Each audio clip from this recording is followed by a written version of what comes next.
let's get this party started. We got a lot of things that happen. We got a lot of things to talk about in a short amount of time, but we do have a couple of or a few topics that we are going to hit on. We're going to hit on Williams. We're going to talk about Red Bull and Max Verstappen and the fact that they seem to be immune from penalty. We're going to talk about how in the hell Max Verstappen is so great. People claimed he was more of him than the car, and he got gapped by almost 23 seconds, 2/10 from 23 seconds. It was like 22.8 seconds is what Max got gapped by. So big shout out to Jesse James Bell for the first person to do a super chat. He is having his name put in the hat for that Lewis Hamilton slab. He says $20 for the 3 to get ready. Here we go. Max is still a chump. And you know what? I can't rebuttal that. He is. Max does some chumpish things, and it seems like the FIA is going to let him do chump things like he did in the pit lane. And I wasn't even trying to rhyme on that. So listen, do we have anybody in studio that wants to come in? We're going to talk about Williams. Williams had a very rough weekend. Williams had a rough weekend. And what I want to know from you all is, do you feel like Williams should have discharge Logan Sargent before the summer or during the summer break? Logan Sargent comes back, looks to be in his old form, completely destroys a car, completely destroys it. Okay, that is not good for the cost cap. Logan is not going to be a driver coming next season. Right now, he's just running up a bill. And then to make matters worse, Alex Albon is disqualified from qualifying due to an out-of-spec floor. Reference floor volume was not within that spec. And so that put Williams in a very bad light, a very challenging spot. Albon, I felt probably if he had been able to qualify where he did, maybe he does better, maybe he doesn't. But we do know one thing, Logan Sargent is not helping Williams. Not at all. Not damn at all. So big shout out to all the family members popping in the live chat. And the family members right there, you can see are highlighted by their names, our badges. We got Jesse James Bell. We got Galactus checking in. We also have Racer X210 with the purple sectors badge right there. And also, who else we got? Who else we got checking in right there? We got Rambro88 checking in. And Lord Chaos, you heard? So what's up? Where y'all at? Where y'all at? I told y'all if this is going to be about me, it's going to end sooner than 8:30. I can tell you that right now. I'll get up off here real quick like. So who's going to come in? Who's got something to say about in regards to the GP, what they saw, and how you feel about Williams right now in their placement, how they feel, how you feel about Logan Sargent still being able to hang around, then doing what he did in the GP. Do you feel like Williams should have got rid of him earlier? Do you feel like they should have just in the summer break, maybe if it was possible? I don't know the contractual agreements. I don't know if it's a possible thing. I just know that it's out there. And I feel Felipe Drugovich, I feel like if it maybe even if Mick wanted to get back on the grid for till the end of the season, but even Mick Schumacher, while Toto Wolff is protesting that, or not necessarily protesting, but he's voicing that he feels like Mick should have been given a priority to get into the Williams seat. Even Mick's a risk. Okay, we've seen Mick do some doozy things. Jesse James Bell says Logan need more training. We need Herter from IndyCar. Yo, Herter was another thing, and that was a big conversation last season, I believe, about Colton Herter getting in. Not to mention, I don't know where he is right now, his super license. Paul saying, what up, fam? Hope everyone is having a great day. Smash the like button and subscribe. Peace and love. Peace and love to you as well, Paul. Big shot on that. So does anybody have a take on Williams Racing? Does anybody have something they want to say in regards to Logan Sargent not being with the team? Do you feel like at this point in time, it's not even out of pocket for Williams to say, Logan, we're done. You're done right here. We no longer need your services. I know we should have did it by the summer break. Maybe we should have did it by Miami because it would have been cheaper for us to get you an Uber ride to your home. But right now we're done. This can't go on any further. I'm not saying that we have an immaculate season to salvage, but I am saying we do have cars and cost cap to salvage, and you are helping us with neither. That's how I feel about Williams, all right? And I'm not talking about it anymore. So if nobody has anything to say about Williams, like I said, this will be a short show. Kenny B coming in. Williams gave him every chance. Kenny B, that's an understatement, bro. Williams gave him every chance. We're going to bring Kenny B in. Kenny B said he got something to say about it. Let's go. Kenny B coming to the stage. Brother, man, let me make sure I get your mic. What you got, brother? Bro? How you doing, brother? How you doing, man? Good. I'm taking it one day at a time, man. That's all I can do. Right. We can't do no more. Got that time yeah, Williams gave him every chance they could. The bottom line issue is It takes 2 years for a young driver to get used to driving Formula One. You gotta give your brain time to get up to speed. Then you gotta learn all of the functions on the steering wheel, all of the things that you need to know about how to make changes in the car. Then you need to learn how to protect your tires. Okay, and the perfect example of this is Oscar Piastri, because he's taken the time to master his skills. His first year in, where was McLaren? They were at the bottom, weren't they? Yeah, struggling. Yeah, they were literally the slowest team, and they had a mid-season upgrade, and all of a sudden, both drivers shot above the midfield. Right?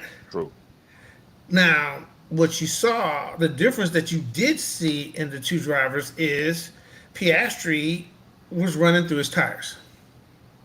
You have to learn how to use your tires so that you can keep them in the optimum window throughout the whole race, right? Correct. Even Perez was good at that, even though he's having major issues now, but that's because they screwed his brain up. Okay. Did you look at the graph, the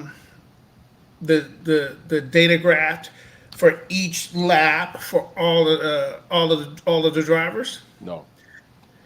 Well, it showed Lewis when he was making moves all throughout the race, on the soft tires, on the hard tires, and then when he got on the soft tires again. Okay, what happened when they put Russell on the hard tires?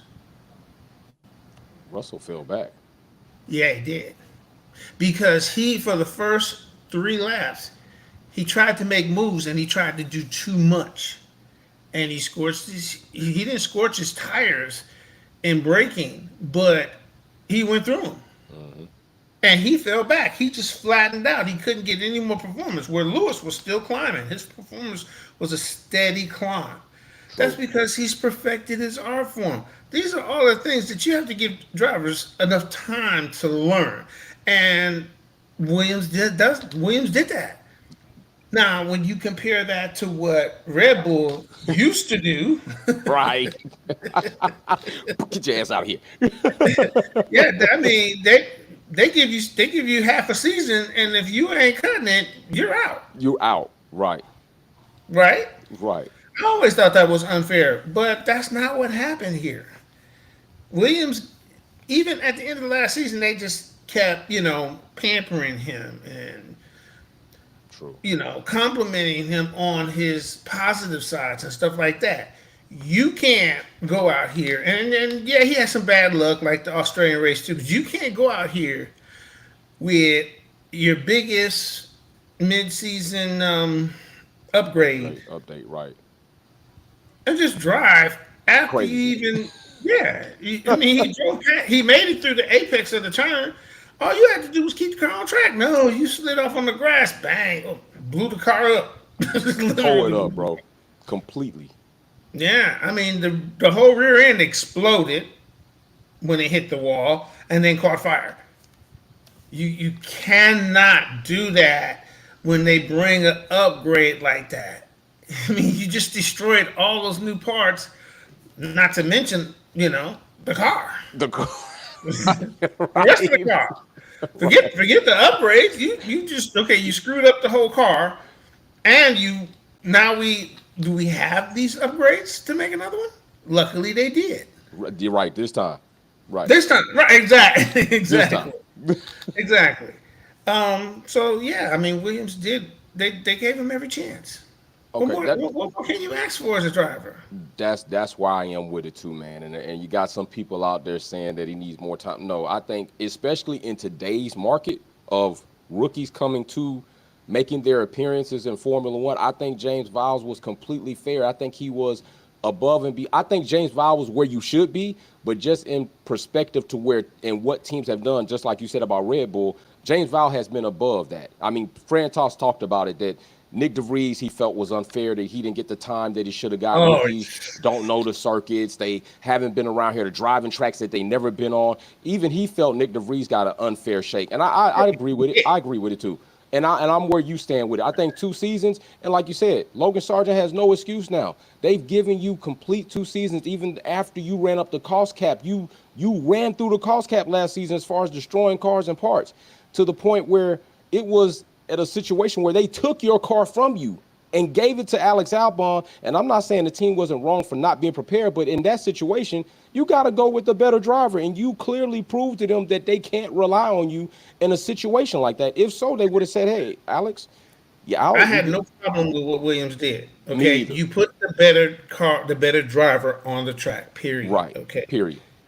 From the moment Alex Albon walked in the door, they said, "Okay, we don't have the fastest car, but with this guy, we can finagle some things. We can do some unusual strategies here and get a point or two Right. every now and then." Right. And that's enough to keep you out. That's enough to keep you out of the cellar. You can't do that with him. He just doesn't have the reflexes, And this is the other thing. People need to understand something. These teams know exactly every part of your driving skill. They're looking at all those camera views for every single turn, along with the telemetry data from the accelerator, the brake, and the steering. Right. Okay, they're looking at and they're comparing those, and then they're lining it up against his teammate who's in the exact same car, and you can see exactly where he ran into his problem as far as losing traction in the turns, or where he's making unusual adjustments in the turn because his brain is just making these twitchy decisions. Right. Okay, they see all that on the cameras, looking at your hands, watching how, along with the data on the side of that. So they know what they're talking about. They know what you got, what you doing. What you doing. Before we leave Kenny B, I got to say this because that's a good point he made. A lot of people, the hand movement. And in karting, I've had professional people tell me, put white gloves or very bright gloves on your daughter and watch as she goes through the turns so you can pay attention to her hands and see how much movement she's actually doing versus the darker color gloves. If you're not going to have a camera, that's one thing that they try to tell you to do. Put light colored gloves, bright colored gloves, and you'll see how much hand twitching she's doing. But before I leave you, brother, what shirt is that you got on? That's what I thought. Yeah.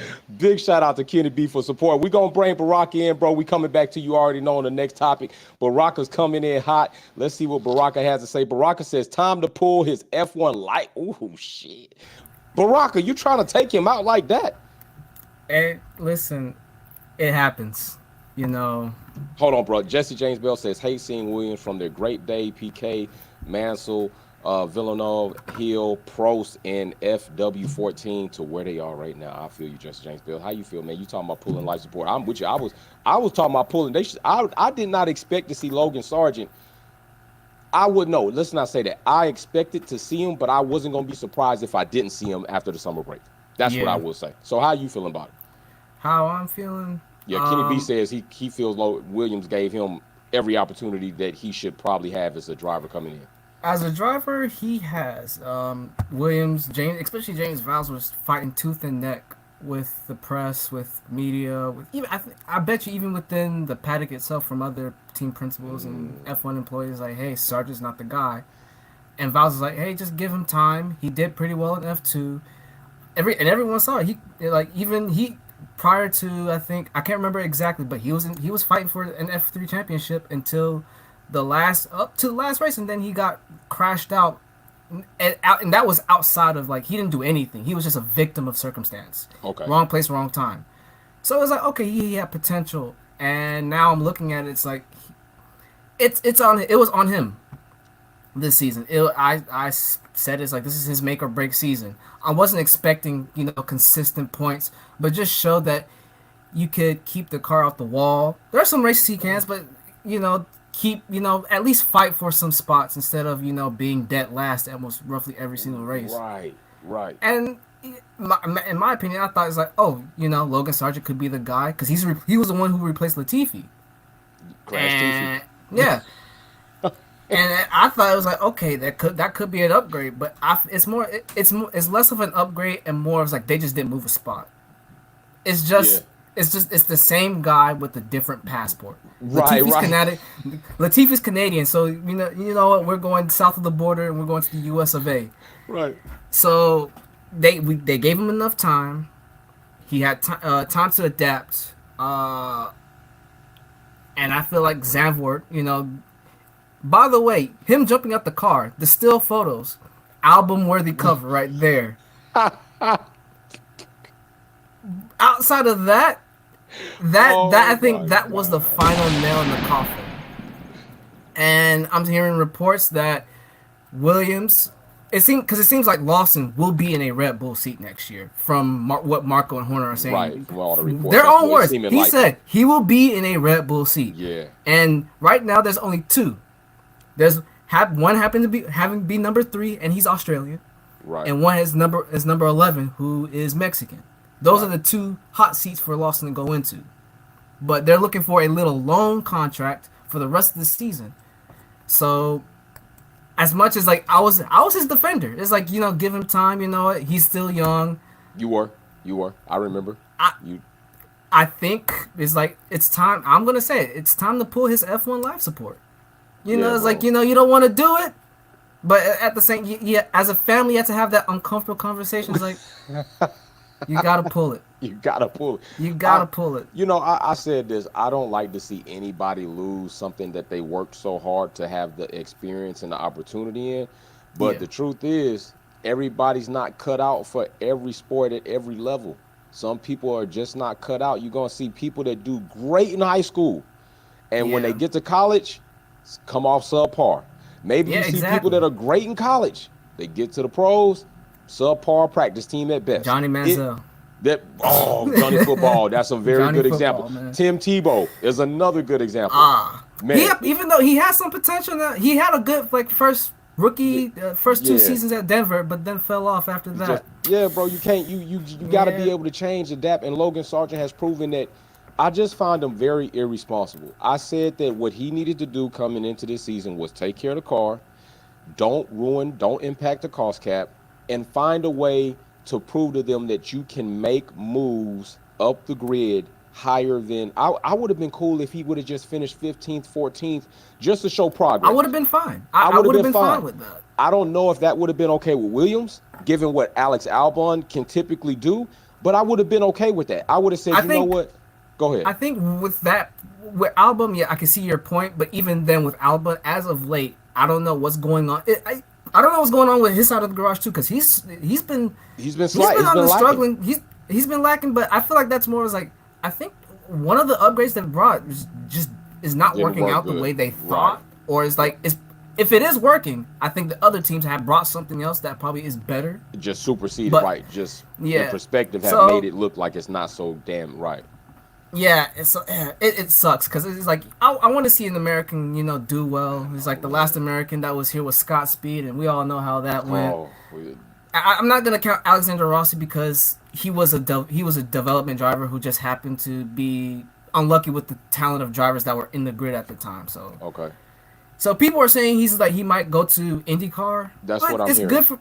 And by the way, speaking about that, there was an article that really pissed me off about the whole thing, calling it a feeder series.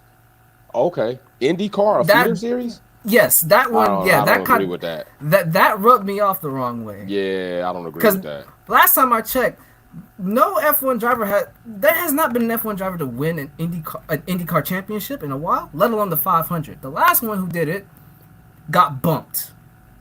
He happens to race for Aston Martin right now. It pains me because it's like he done well with Toyota, but Fernando Alonso, he was the last F1 driver that I've seen in IndyCar who got bumped. So at the Indy 500. Okay, let me ask you this. Yeah. How do you feel about the notion of Colton Herter coming into Formula One and actually being a presence of something that can happen? Because Jesse James Bell just mentioned that. And I know there was a big thing last season about Colton Herter when there was a seat available trying to get him in. I think the super license situation was there. Yeah. How do you feel about Colton Herter's name still kind of residually coming up as if he can come into Formula One and actually be impactful? first, I'm happy that his name is still brought up in this talks. Okay. I feel like now is like time is ticking because you can't be forever young. He's getting up there. True. But even though it's like but if you watch IndyCar right now this season, he's been one of the better performing Andretti's, the more consistent and better performing Andretti's performing. Even though I think this year, I feel like Andretti has been subpar at best this season, but he's been one of their better drivers. Okay. So happy. I want him to get a seat now. I think if he's looking into F1, it has to be soon, or else he could probably kiss that dream goodbye. He missed that whole window. Yeah, because I'm not even sure he's actually even really wanting to come into F1. Yeah, same. I don't know. I don't feel like he's really motivated to really want to come into F1. And if he did, Williams. So let me ask you this real quick, because Galactus says Logan needs a car with more armor like NASCAR. Yeah, I'm not. That ain't no cap. That's real. That's real talk right there. Let me ask you this: how do you feel about Toto kind of not protesting but putting it out there if he feels Mick Schumacher should have been given some type of priority into the Williams seat? I feel like Toto's out of pocket. No. I feel like if that's the case, why don't you put him in your damn car and let Antonelli come in as reserve? If you feel that strongly that Mick should be in a Formula One car, you need to really worry about your own front yard. Don't try to impose that on a Williams team. I don't agree with it. I want to say this: we're not. One thing I am not. I'm not a revisionist in history. We're not gonna change history and forget what that man done at Haas. People think he's done well because of the whole what's his name from Russia? I'm blanking right now. Nikita Mazepin. Mazepin. Yeah. All right. Mazepin. Right. Mazepin. And then the moment K-Mac went and got that seat going into the new regs. Mm-hmm. I'm not going to forget, there's every other race where you just see Mick Schumacher just somehow walling it. I'm not, and was it as bad? Bro split a car in half. Exactly. That's the thing. I'm not going to get gaslit into believing that Schumacher would be any better. I agree. We've seen it. Maybe it was the Haas at the time, but to say that it's like, oh, they should have stick with Schumacher after what we saw, what he's done with the car. Right. It's still going to be, you're going from a Canadian, south of the border, to the U.S., and then buying a Delta plane ticket, going all the way to Berlin. Gotcha. It's the same driver with 3 different passports. That's it. Damn, that's a very compelling argument. And I'm saying this is like, yes, is Logan better than Latifi stats wise? Yes. Is Mick Schumacher better than Sargent stats wise? Yeah. He's an F2 champion. But when it comes to F1, mid is mid. They're all three. They were less than mid. I see them. Yeah, I was about to say they below mid to me. They were below mid to me, and it's like. And I'm guessing with Schumacher that's it. It's Schumacher. Last name. People are putting in the whole last name thing. It's like, okay, he ain't his dad. It's clear as day. He's not. All right, Barack. We got another topic coming up. We're gonna see if you're gonna get in on this, brother. I'm pretty sure you're gonna get in on this. I actually need you to get in on this. So we're gonna see what you say. You call back in real quick, brother. But we about to bring up the next topic, and we are going to be talking about Max breaching again. Why have the FIA been so lax on Max?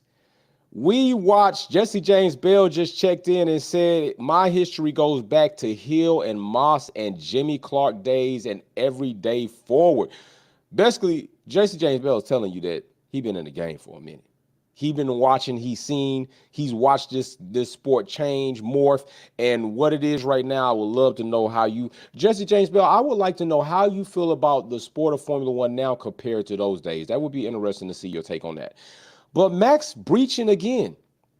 Now I gotta show this because I'm completely disappointed in what the FIA and what Formula One are allowing. Max Verstappen sitting right here, acting foolish in pit lane exit once again.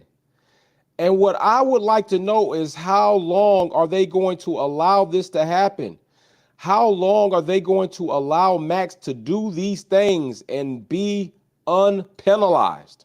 We watched and we saw Lewis Hamilton get penalized for impeding Perez in such a way where they even in the document mentioned Lewis is off the racing line. While he did everything he could do, still he could have done more. Why is it this same narrative that comes with Lewis Hamilton? He could have done more. He could have done more. Every time, Lewis could have done more. Even when Max Verstappen clearly wasn't going to make that apex, burned up the tires because he dive bombed the hell out of it, was going to go straight through, Lewis Hamilton could have done more for Max. Max Verstappen received no penalty. Max Verstappen received no investigation. There wasn't even a document created as to maybe we should look into this. And it's clearly obvious that Max Verstappen crossed over the line. He crossed the line. Race director's notes tell you you're not supposed to cross over this line on pit lane exit. And while it's going around cars like a jackass, you did it too. And you don't get a penalty. We watched Max do this in Singapore. We might watch Max impede pit lane in Singapore. He impeded in Mexico. We watch him drive crazy in Abu Dhabi. We watch him drive crazy in Brazil. We've watched Max do these things several times, and still yet, after being a multiple time offender, the FIA choose not to penalize him at his home GP of all places. Go figure. I want to know what you all feel about that. Alex Albon also receiving a penalty that disqualified him. Lance Stroll pit lane speeding. Max Verstappen, nothing. Lewis Hamilton impeding. Max Verstappen, nothing. How do you all feel about this? How do you feel about Max Verstappen seeming like he consistently gets away or is penalized to the point where it's almost no penalty? Should Max have been penalized at the Dutch GP? And if he wasn't penalized, how do you feel, or why do you feel is the reason this time up on many times that they didn't penalize Max rightfully so? I want to know how you feel. And I would like Baraka to call in on this one first. I would like Baraka to step up on this one first. That's our resident Red Bull fan. He supports the team. He's very objective. Baraka, if you could call in, let me know how you feel about the clip I just showed you and how you feel about the lack of action from the FIA in regards to Max doing what he's done. I was summoned, Baraka says. What you got, brother? Let's go. First off, again, just resident Max fan for the time being. Because I tell you, if Max, I'm telling you, these rumors with Max leaving, because once he leaves, I'm gone too. You're leaving when Max goes. Okay, yeah, gotcha. I'm leaving, or unless Colton comes in the F1, Palou, Yuki starts cooking, or I say this, you already know, as a resident Toyota guy, if Toyota just somehow finds their way, okay. I am one-stop shop going to Japan. Okay. But for in NASCAR terms, this is how it feels like to be a Hendricks fan. If you understand, if you know how Hendrick Motorsports and NASCAR officiating go hand in hand. Yes. For if you go watch NASCAR, this is how it feels. You go back even, right? Yeah. And it's like I loathe them every time, and it's like I'm on this side of the grass, and it's like, this is what it feels like to get away with with murder. But in all jokes aside, he got away with one. Okay. And I feel like this is like overall frustrations with not with the whole Max, just with FIA in general, especially for the past few seasons, with being consistently inconsistent with the penalties. Okay. And if you looked on Twitter, everyone expressed this like he did the one thing you guys clarified on, and people was like, he got a black and white. You can say it was but usually other drivers would do it. They wouldn't, 9 times out of 10 they wouldn't get a black and white. They get a penalty. So Lewis Hamilton did. They will get pit lane entry Lewis. That one time he crossed the line. Yeah, Lewis did, and he got an actual penalty. So. Rocker's like, it's like I can't really defend it. all I can say is like he was just like every other driver in a rush to cross the line because at the time is like you Tom was almost up at the and I think he barely made it, but even then it's not really an excuse. Okay. That's what I was going to ask you. Is that a valid reason for his actions? It's not really an excuse. So I think it's just FIA again being consistently inconsistent. That's the one thing they are consistent in. Is being inconsistent. But let me ask you, at this point in time, given what we've already seen plenty of times from Max, at this point in time, can you even give the FIA just being inconsistent, or is this something that is intentionally not being done? Because let's hold it. This is not Max's first time. You saw Brazil. He clearly drove on grass in dangerous wet conditions, passing not only his teammate, other cars. We saw Abu and actually Dhabi. that incident I remember that incident made the FIA again retract and had to clarify the rules. It's like, hey, this is probably something that we probably didn't look in right now. Let's clarify it. Let's update it to all that other stuff. Right. And even then, he's a repeat offender. Right. As a fan, Abu Dhabi had to jump out the way. Yeah, as a fan, it's like as a fan, am I happy he got away? Fan, I'll put in my fan bias. It's like, hey, we bust case. Fan glasses off. Wow, he got away with something that no other driver could get away. And I don't know. I equate to the whole peak Schumacher effect, where it's like Schumacher would do something, and the FIA was like, you know what? We'll give him the benefit of the doubt. Right. But other drivers would do what he does. Is like smack that penalty, or it's like, oh, you're getting fined. So I don't know. I can't really defend much. I can't really say much. As a fan, you're like, okay, my driver got away with one, so it didn't impact his position. But as a fan of the sport, it's not a good look. It's like, it's not a good look. Because even then, NASCAR is like, I joke around Hendrick. There's only one driver in the Hendricks team that I support, mainly because we're from the same state, Chase Elliott. And there was times in which he would do something that's like, we got away with one. We got away with one. It's like, and a part of me hurts because it's like, he's racing for the wrong team, but we got away with one. Right. And I think the perfect example with that is like, if I don't know if you watched it last year, Charlotte, where he slammed Denny on the dogtail, the most dangerous corner in any oval. Both of them had to retire, but it was like he finally got rightfully punished, and it's like, I hope a crash wouldn't. And that's I hope a crash you're wouldn't. hoping that's not what it would take. It would take for them to, it's like, all right, we have to stay. It's like we have to lay the law on him. Okay. It's like if he's done that without crossing it, cool. Okay. Poor etiquette, but cool. You didn't break that one rule of crossing that white line. That white line. That's right.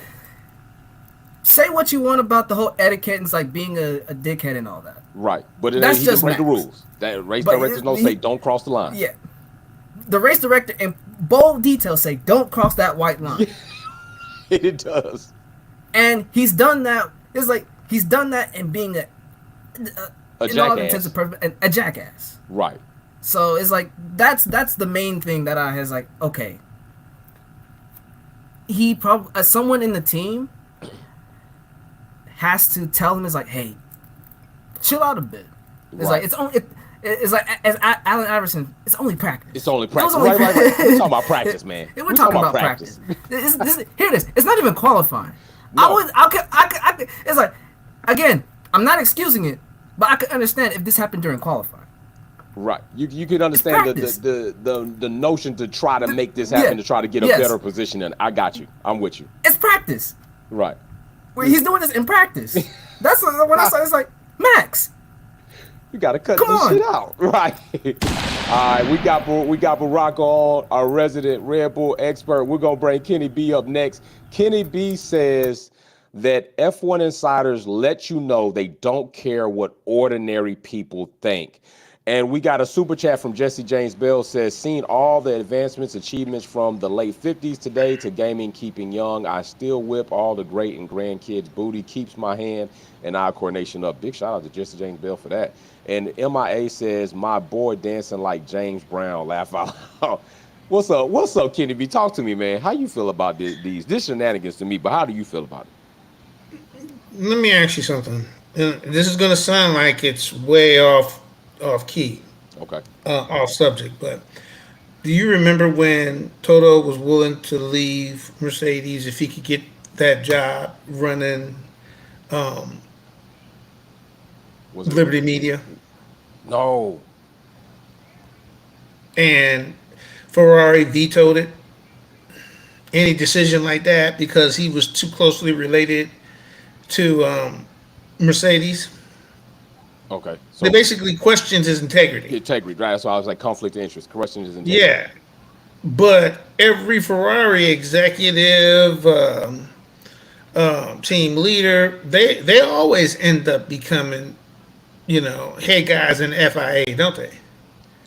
Yeah, damn, that is a good point. That is a good point. Because That is a good Toto, the point. way Toto came in, they didn't feel he earned his stripes. They didn't consider one of him. They didn't They didn't consider him one of them. them. Right. Damn. Okay. That's true. Because when you look back in history, they've made crazy decisions like this throughout the sport to make judgment against their favorite drivers versus judgments above drivers that they don't necessarily care too much for, or just he ain't it for them.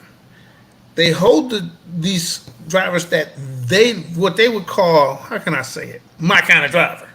Oh, okay. Okay. All right. Oh, he's old school. That's another phrase they use. Oh, he is old school. I like him because he's old school. And you have talked to that. You have talked to that. Okay. And that they've been talking Verstappen into this position since he hit Formula One with Toro Rosso.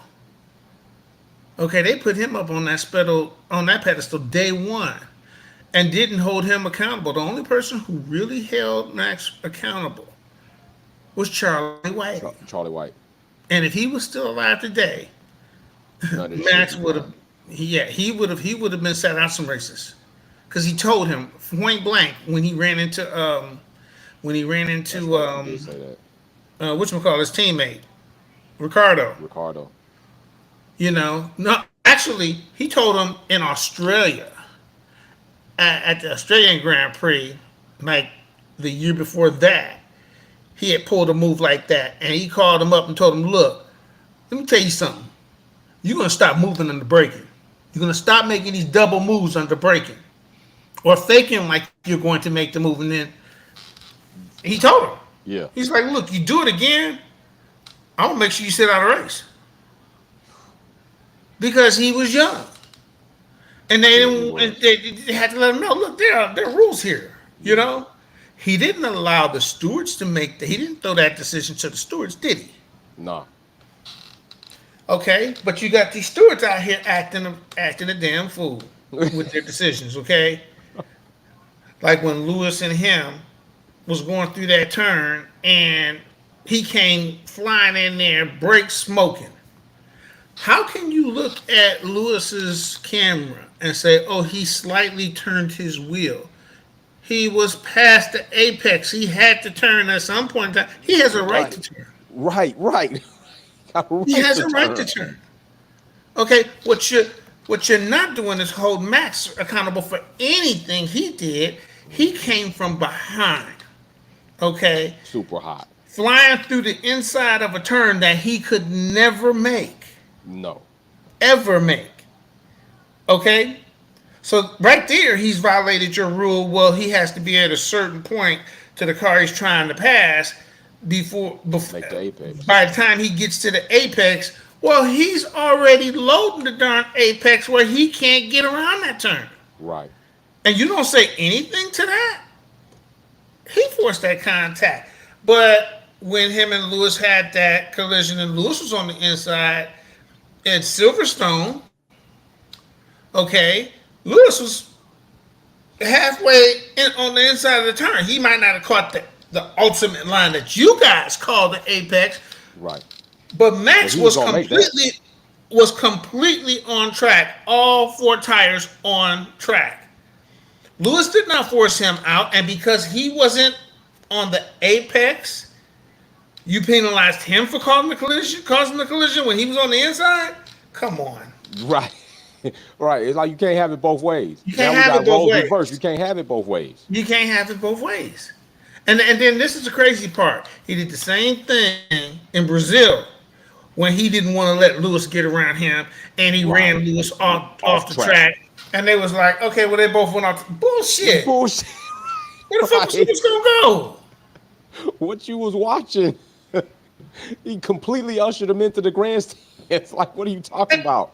And then everything Charlie White said came through, because after each one of those incidents, the very next race, he did something outrageously more stupider than the thing he did the week before, like running in the back of Lewis, which he did at the very next race after Brazil when he ran him off the track. Oh, then he ran into the back of him. Sure did. Where they do that at? Where did he say where they do that at? My girlfriend got me with that when she was telling me a story. Somebody said something crazy, and she looked back at him like, "Where they do that at?" I'm trying to tell you, where do they do that? That's real, kid. So do you feel? Okay, so and one last thing. Go ahead. That's why Lewis, being as tactful as he is, saying, "Look, we need to stop doing this fly-by-night thing with the stewards, and hire professional stewards that will do this for pay every single week." Race, right. You right. It's about time. It's past due. It's overdue. Because he already called out the fact that some of the stewards was riding to the races on Max's plane. Right, on Max's plane. That's crazy, bro. That's not a conflict of interest. You know, we all know they hold Lewis to another standard, but right. Really? They double standard is the standard they hold Lewis to. Did they in Russia? They gave Lewis, what they give him? 2, 3 grid penalties for. Actually, I think it was 2 5s, 2 5 grid penalty positions for the start of the race after he won qualifying for driving too far up the ramp before entering the track to test his clutch. That's right. Yeah, that's right. And I thought before they had asked somebody if they were going to be able to do that. Right. Exactly. Okay, yeah, but it was vague because he said, "Hey, can I move up some?" And they said, "Yeah." And he moved up further than they thought he would, and he did it twice. Right. Crazy thing is, this was during practice. It's not even qualifying, bro. We talking about practice. We talking about practice. Caught that. Practice? Practice. We talking about practice? We talking about practice. So yeah. Look, we don't even need to discuss this no right. more. We're going to move on to the next one. I'm going to let Matt say what he got to say, but I know the next topic, I definitely want to hear what you got to say about that. We're going to talk about some gap in action. Okay. Yeah. Matt is coming in. We got a super chat from Jesse James Bell, says, "I'm old school, proud of it. Before Lauda and Hunt to PK and Mansell, Prost and Senna." Jesse James Bell in here flexing his F1 experience and knowledge, bro. Matt coming in says, "Pit armor, what? Oh, he got the papaya shirt on. We talk about gapping, Max Verstappen. That's what's happening, and I ain't rhyming. Damn it. What's going on, Matt, bro? What you got to say, man? How you feel about this penalty action, bro? Because, matter of fact, I'll tell you what we're going to do. When I get ready to do the next topic, you're going to come off, but I want you to come in first on that topic. So right now, how you feel about this penalty situation? Lewis penalized, Lance Stroll penalized, Alex Albon penalized, Max not penalized. I mean, bro, we know it. Max has plot armor, man. He has ran people off into the grandstands. He's ran Charles off into the pit lane. He's parked on top of Lewis's neck. He's thrown himself into the wall at Silverstone, and then they tried to blame Lewis for it, for opening the steering wheel up on him. That boy got plot armor, man. That's Superman. That's people Superman, bro. Shit. Right. That Supermax when they said, yeah, you damn right. Supermax Max. That's Supermax with the armor on. Got all man. the clout. All of it. They will not penalize that man to save the Daylight. entire race. Nothing. Nothing. Damn. He wouldn't. Nothing's ever going to change. If you can do all of those things I just listed, park on somebody, top of somebody, do all of that, and still Then not walk catch the across case. the track. And what, bro? He's OJ. Yeah, bro, man, He's OJ ain't do that. Damn, man. So let me. Why do you think? Now I'm gonna tell you how I feel. I feel as if since it happened so earlier into the event of that weekend, I feel as if they were trying to salvage or be sure that nothing would ruin Max potentially winning his home GP, and therefore overlooked such a breach that was clearly obviously done and stated before in the race director Oh, notes. absolutely. Okay, all right. Oh, absolutely. Okay. It ain't even no question about that, man. Okay. If you can look at the other penalties that were handed. Now, see, the funny thing about it is penalties don't start getting handed out until other people start to get upset about it and say stuff and chit chat about it, and the drivers start to complain. Fernando Alonso, where are you? You always have something to say about drivers getting unfair treatment when they're British and this and that. Damn, where he was Why at you this don't time. open your mouth when Max breaks the rules? Damn, I don't understand. bro, called him out. I don't know. I'm just curious. That's a good one. I didn't even think about that. You right. He always got his mouth open when they. Yeah, You right. Nothing to say about Max though. No, nothing. This is not fair. He doesn't need the space when he coming. But where is that? Where is it, that man? energy? Keep the same energy, bro. All right, man. So I'll tell you what, the penalty situation is one thing. Let's just keep you on here while we're here so we can talk about this next topic while you have that shirt on. know Because what you're talking Super about. Max got super gapped. We talking about 22.8 seconds, bro. That was mean. 22.8 seconds. That was You know, tough. that's Max getting a taste of his own medicine, man. So I just got to ask you, and then you tell me what you feel about this, because I done talked enough. But I feel all this shit that people were saying about Max being so great and able to do more with less, where is that? Where is any of that?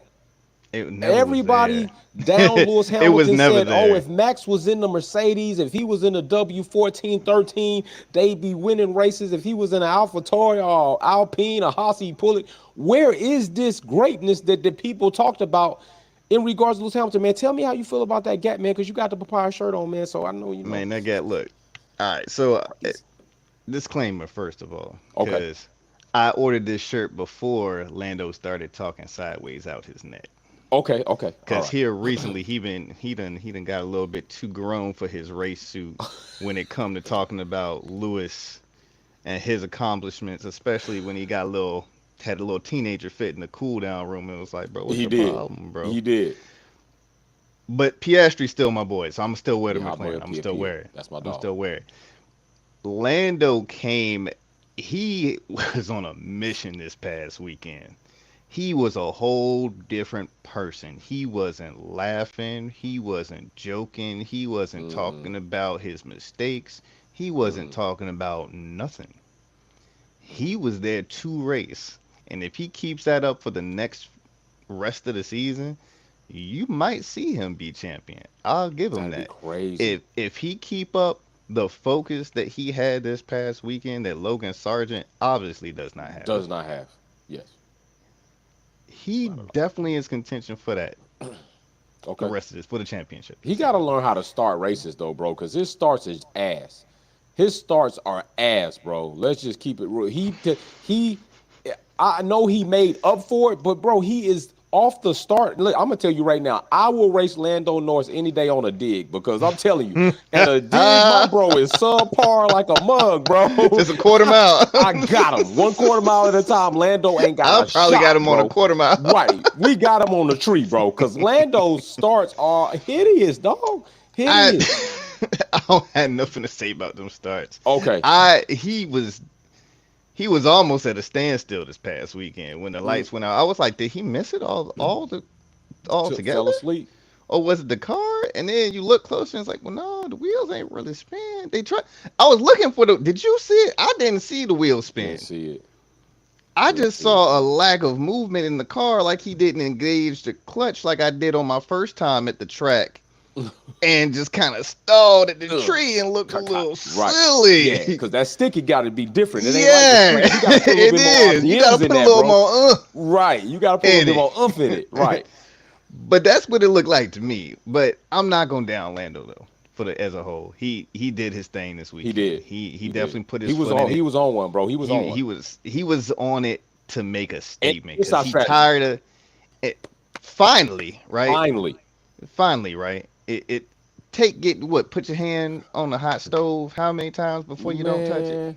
Bro, it took them like 4-5 times to get that thing right, man. And that still was little iffy when you watched it. Right. It was still like, oh, y'all gonna get that tire on the left hand side on there? Yeah. Okay. The team who hold the record for the fastest pit stop, y'all looking a little bit. That looked a little bit What was sketchy. it? 1.8 seconds, bro. 1.8. 1.8. Ridiculous. But Lando, he did his thing this weekend. I can't even take nothing from him.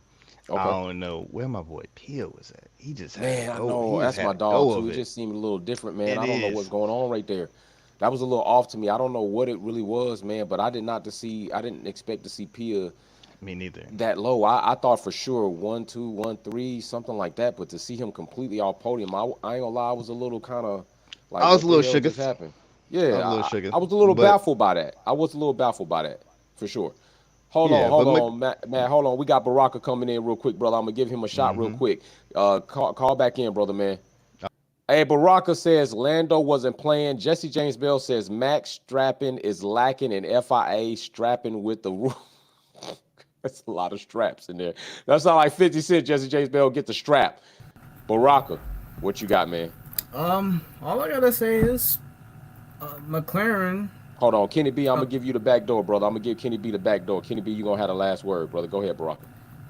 McLaren is like a shark. When they smelt blood coming from Red Bull, and they took advantage of that. They took advantage of that. I say this as of late, McLaren has been the fastest car on the grid. In certain, just sometimes either setup could be off in certain races, and sometimes Red Bull with their setup, they probably were lucky. I know there's times I say Canada should have been a McLaren win, but I feel like Max and Red Bull, I think, were just on their P's and Q's that day, and it's like, okay, they were actually serious for once. And then today showed is like, first off, I've never seen a car understeer and oversteer in one corner like that. RB21. Yeah, without that asymmetric braking, shit look different. I've never seen a car oversteer and understeer in one corner. So, and then again, Lando, I think I knew it was gonna happen. Lap 1, Max is gonna just catch. Yeah, I figured that. Yeah, I knew it. It's like off the start, Max was gonna take people that. was like, will he? Will he finally do it? It's like, I'm sitting here, it's like, no. Max would.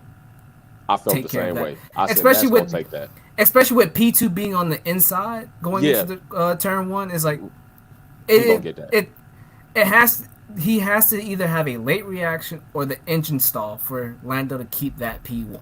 Yeah, especially with Max's driving style. Like, he gonna challenge you all the way through, and Lando's already proven in those challenges he fold. And and also it's like Max did put in a gap in the first few laps, but then I think race pace. Oh yeah, McLaren was in there with the race pace. Yeah, McLaren was in their bag. So Pia, I have no idea. I forgot he was in the race. Honestly, I can't. I'll be real. I kind of given him the Checo treatment. It's like, oh, he was racing. Oh, How nice of him to bring the car in one piece. Big ups to him. 22 seconds is a lot. I know he's as of late he's been doing digs at Lewis, and I remember in the cool down room he kind of did throw a shot towards the Mercedes way, especially Lewis. It's like that. I think that was the very first thing he said. I can't remember exactly, but it was like, huh. I think he's still kind of rattled with the whole Lewis situation, but he's a young kid. Hopefully he'll grow out of it. Yeah, I hope so. Lando's a bit childish in that perspective. Yeah. And I do want to say this. Although me and Baraka are saying words that come off as disappointed in Pia, it's only in regard to how awesome Pia has been doing. We clearly know Pia was still in the top 5. Pia was still 4th, but with what Lando was able to do in that car, I am looking a bit kind of crazy. Like, why is Pia so far behind in seconds? Because we're still talking about what that got to be. Would it be safe to say his inconsistencies in qualifying? Yeah, I can say that. And let's just be real. It's still his sophomore year. Yeah, it's still sophomore year. It's right. Growing pains. Right. You know, it's something like this is expected. So, and Kenny B was just talking about that, how rookies need at least 2 seasons, and Pia has done phenomenal in these 2 seasons that he's about to conclude. So, no shade to him. It's just seeing Lando run away at 22.8 seconds on Max Verstappen, and then seeing Pia so far behind Max and Charles in 4th. I would have thought Pia for sure on podium, but not. So yeah. Yeah. So big ups to McLaren for nailing this year's car. Man. I think yes, Red Bull started off hot, but I feel like after Canada, I think they started to dwindle back a bit. Yep. Ferrari I tell you, they can't develop to save their life. And for all the people, I don't want to be that guy. Be it, man, because you might be speaking some truth. I know everyone's on the high with Lewis going to Ferrari next year. I'm not. But I know certain Lewis fans aren't too happy because they probably were McLaren fans too at the time. Mm-hmm. And if you're a McLaren fan, it's sacrilegious to be a Ferrari fan too. So, but that's true. Long time route. Ferrari aren't helping their case in terms of development for a season. To the point, if Lewis might have to go through a season where he's going to struggle to get a podium. True. And at this point, and I'm not saying this out of like, ha ha ha and all that. It's like, yeah. This is based on the body of work that we looking. Based on the body of work we've been seeing, not for this season, but the past few seasons as of late, especially when the ground effect rules came into effect. Yeah. And everyone was I even was on the Ferrari hype train. It's like, they might be back. I was proven wrong. I was one of the people that said Ferrari's struggling just as much as Mercedes if y'all really look at it. Yeah, so, and then with the whole Adrian Newey thing, with Fred Vasseur saying is like, pretty much, I think he's pretty much confirming is like, if we don't sign Newey, so be it. We don't have he brought up the whole, it's like PSG signed Messi, Neymar, and Mbappe, and they'd still did win the Champions League. But it's like, sir, there was teams like, look at Real Madrid. They made sure they had the best players in each position, and they won Champions League after Champions League. People say, he didn't want to give that much power to him and all that. And it's like he knew he wanted to bring his people in too. I don't give a damn what he want to bring. Let him bring it. Sometimes you gotta, break the bank for certain things. Yeah, you gotta drop that bag, bro. You gotta break the bank. Like, you look what the Lakers did with LeBron. Right. You gotta bring it all in so you can capitalize on the moment. Look at what the Rams did. Look what the Rams did, and look what happened after what they did. They won the Super Bowl. They got that chip. Got that chip, bro. So you gotta do it. Look what the Chiefs doing this season, going for the 3-peat. Oh yeah, bro. They trying to get depth. They trying to get what? Hey, they gonna bring it in, bro. They ain't slacking. No, there has not been a team where they've been closer to the spending limit in the NFL like the Chiefs. Mm-hmm. And I remember when they trade, what's his name, who went to the Dolphins? Tyreek Hill. Tyreek Hill. Mm-hmm. At the time, I thought, thought it was crazy. I thought it was crazy. I'm looking at it now. I was like, Not a bad move. They don't miss him. Not a bad move. Right. So it's like sometimes you gotta break the bank. And Ferrari, I'm just not confident at all. And I'm not either, brother. So it's like you got Red Bull who openly stated is like, yeah, we got this car wrong and we're going back to last year's car. Right. And everyone knows how dominant that car was. Yeah. You got Mercedes who are slowly developing the car. Yeah, they're inconsistent. Yeah, that's what I was going to say. But they're on the upper end of that inconsistency compared to Ferrari. And then you got McLaren who just nailed the car for this year. So they got a good baseline. Yeah, definitely. Because of what so I know the new regs come next year, correct? 2026. 2026. So yeah. Next year, McLaren got a good foundation. Red Bull can go back to their former foundation to see is like, okay, where we went wrong. Mercedes are now understanding what they went wrong. What they actually have. Ferrari. I don't know where the hell they at.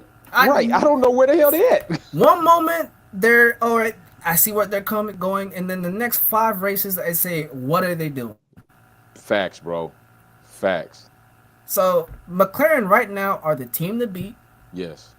And if Lando could get his consistencies correct, if he can be more consistent, and wish for a little bad luck on the Red Bull #1, because people say, oh, he can still fight for the champion. Max can finish P2 from here on out. Still win the champion. But let's be honest, Max has finished off podium a couple of times in these last races. But then when the times where he's finished off podium, Lando wasn't there for some reason. That's what's got to happen. Lando has. So that's why I say he needs to like get like iron out his inconsistencies for him to have a proper challenge into this title fight. Because Max in the cooldown room was like, 22 seconds. He was like, he wasn't also pissy about it or anything. He just talked to Charles. He's like, Max was like, he was down the road. He was down the road, man. But Charles' face was like, oh shit, I don't know. We done. Charles' face was done, bro. Charles is sitting there like, we all come into we pretty much outside of Max, same age, but the group, George, Charles, and Lando, they come into the sport around the same time. Yes. That's the Charles, of course, he went to Sauber, then went to Ferrari. And now it's like he sees all his, people around him. Just like I talk about George, it's like he sees Lando, He sees Lando right now. It's like, oh, snap. He's now Lando 2 wins. Yes. Last year he was Lando no wins. No wins. And then Miami, Lando 1 win. Today, Zandvoort, Lando 2 win. Right. 2 wins. So it's like, okay, now Piastri got to win. Right. Piastri got a sprint win last season. Right. True. So, Ferrari, God knows what's going on in Maranello. Only God does know, brother. Yeah, only God does know. Only God does know. It's like, again, Kenny, he always talk. Kenny be coming up next. He It's like he has that optimism with Adrian Newey, and it's like I respect it. But I'm looking around the whole F1 media paddock and all that, and especially Fred Vasseur this past weekend. Yeah. If there was a bet, or if there was a parlay in Vegas on where would Adrian Newey would go, people who invested their money on Adrian going to Ferrari were killed by Fred Vasseur himself this past weekend. Oh, bro, that statement, right? And then you got Lawrence Stroll breaking the bank. Yeah, he gonna drop the bag. And it's no coincidence. And it's like there's no coincidence. Honda is gonna be there. So I said it in that podcast. I said, is Adrian Newey man? All right, Baraka, man. Appreciate you, brother, man. We should bring Kenny B in, man. Hey, I'm with you. I'm pessimistic on Ferrari all the way, bro. For real. Yeah. For real. We got Jesse James Bell says Red Bull days are over. Every team rise and fall, and Red Bull days of cheating is over after Seb is done. Racer X210 says Monza and Baku are high-speed tracks. If Ferrari can show double podium, it will show Ferrari have figured out the issue and are adding to the SF25. That's a big if, Racer X210. That is a big if. Kenny B is getting ready to close the door for us. About to go have dinner with my family. Love chopping it up with y'all. Is it the care of the driver, Kenny B? What you got, my brother? Did I say care? I'm sorry. Yeah. The car. I think you meant the car or the driver. Right. Correct. I got you. Right.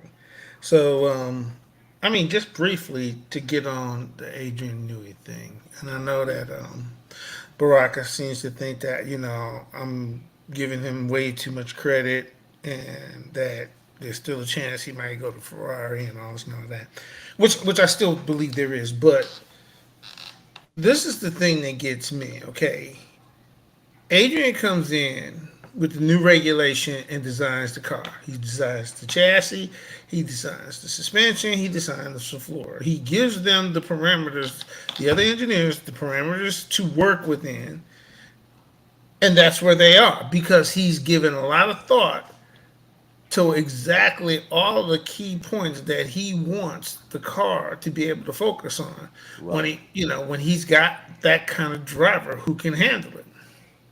Not only that, he knows the small tweaks you have to design into the car for drivers' specific ways of driving.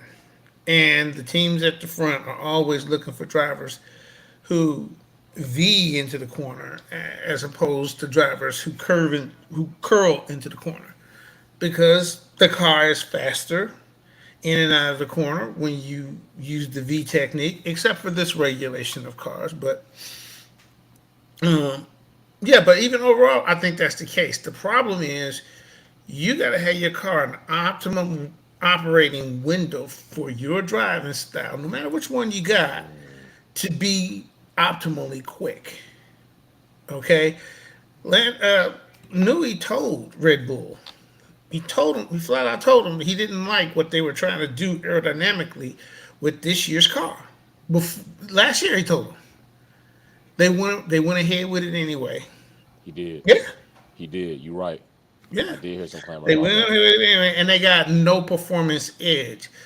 Look, Adrian Newey has a catalog of all of the characteristics that you can put into a car to get optimum performance in small areas. Okay, and he knows how to mix and match that stuff together to make that car do, or to at least give the driver something he can handle.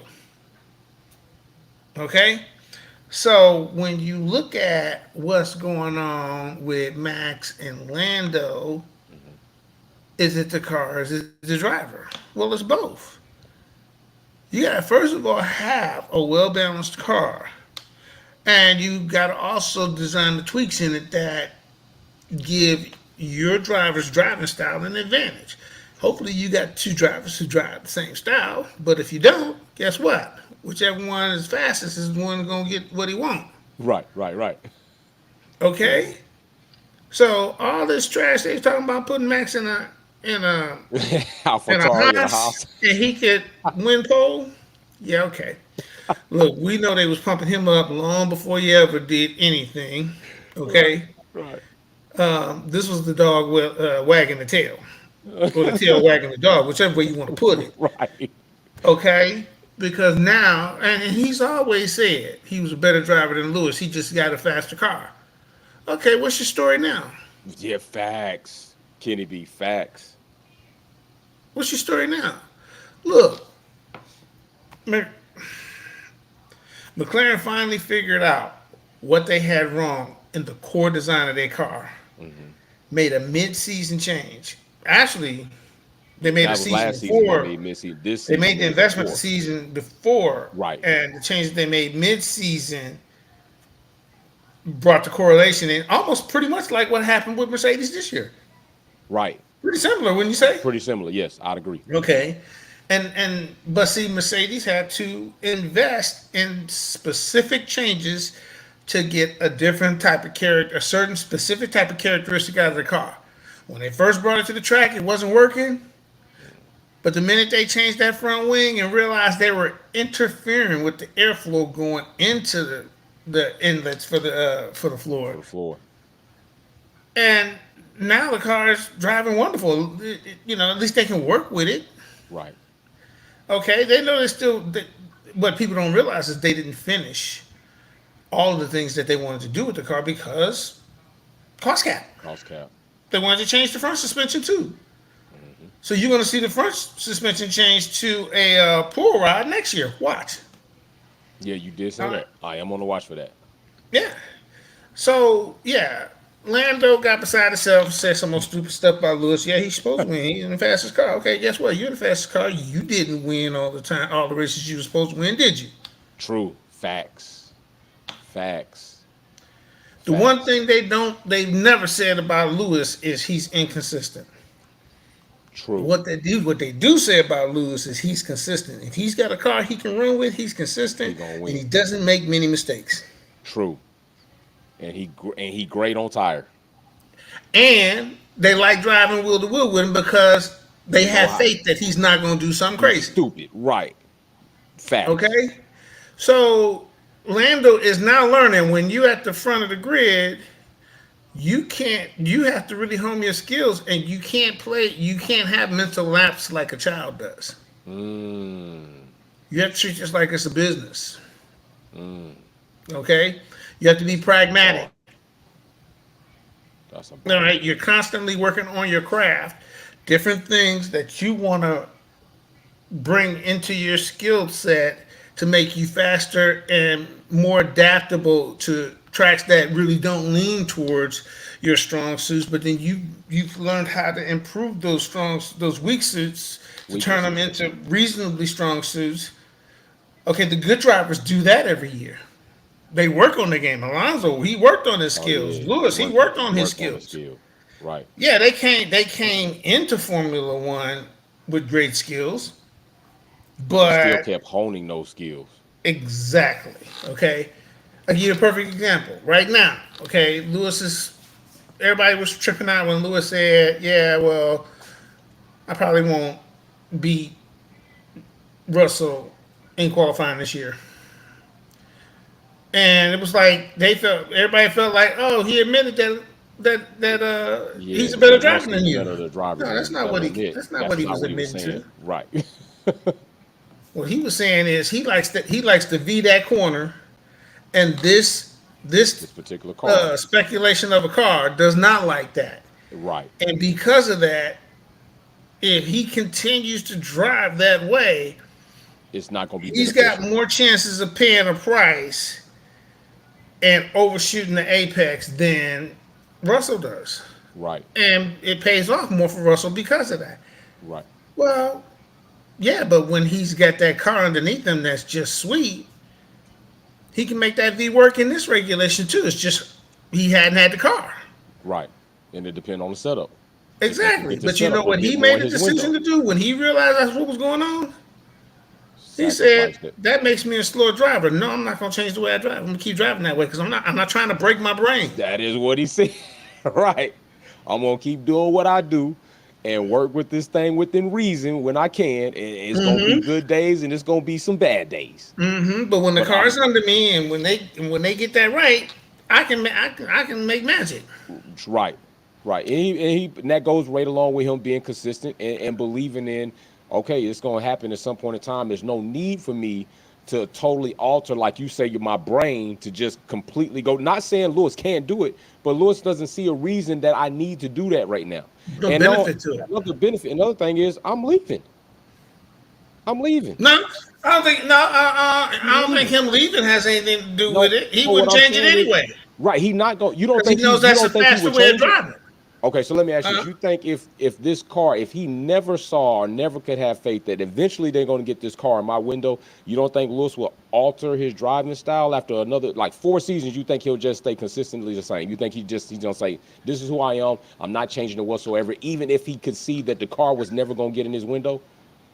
Well, that's the thing. Okay, when everybody thinks that he's saying that he can never make that style of driving work with this type of car where it is right now, and he's saying no, it's just harder Yeah, I to agree. hit I that agree with you. spot just the way I like to hit it and not lose time on it. I agree. Okay, but when the car is working for him, and that's working. why it's the fastest way to drive the car.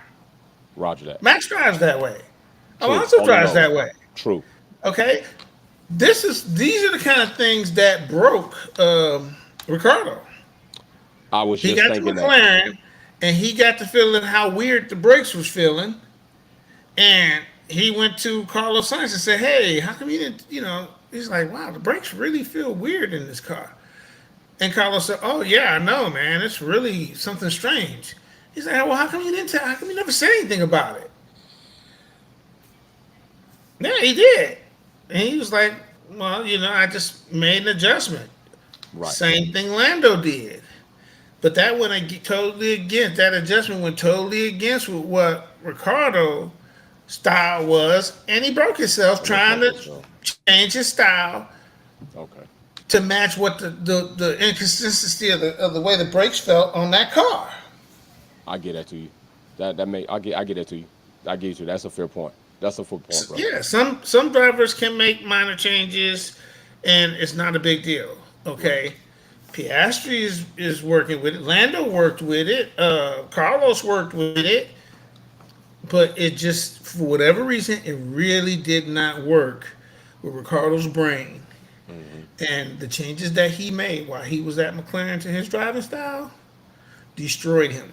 And as a matter of fact, when he finally did a test with Red Bull, and not that I take anything of value out of anything Okay. uh, uh, Christian Horner. Red Bull says, Red Bull okay? flavor? Okay. We good. We good now. All We right, good. but when he got back in their simulator, it's like, well, he broke some things.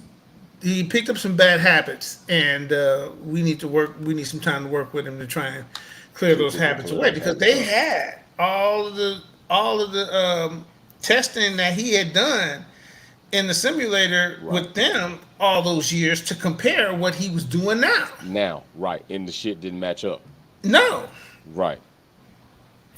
That's fair. And people don't understand. Once you break it, these are millisecond decisions that we're making between our brain and our hands and our feet.